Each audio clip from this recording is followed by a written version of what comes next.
Ladies and gentlemen, you need to create a task list template so that you can continue to use this task list over and over and over. Today, I'm going to show you exactly how to do that. Ladies and gentlemen, we are right here on our home page. We're just waiting for it to load. Essentially, in Zoho Projects on the top right-hand side, we are going to go to the setup icon. It's a little gear icon, and we're going to go to the left and we're going to look for customization.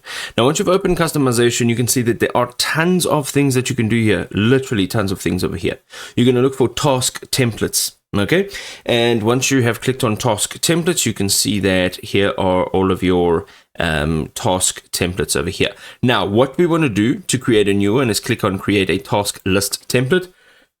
Here we are going to give it a name. So let's just say task list 2.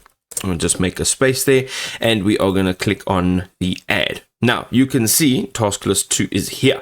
There are quite a few things that you can do here. Now, first of all, you can add a task. So once you click on add task, you'll actually see that you can add a name. So let's just say task 2.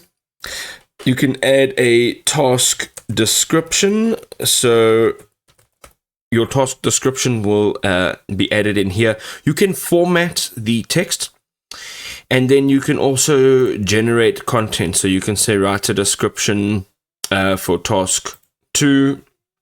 It'll now just go ahead and generate a description. You do need to upgrade your plan. Now you can also see that there's a start after so many days. You can just leave that at 0 if you'd like, if you want to start it immediately. And then you can also add in the duration of this task. And go ahead, say add, and now we have our task over here.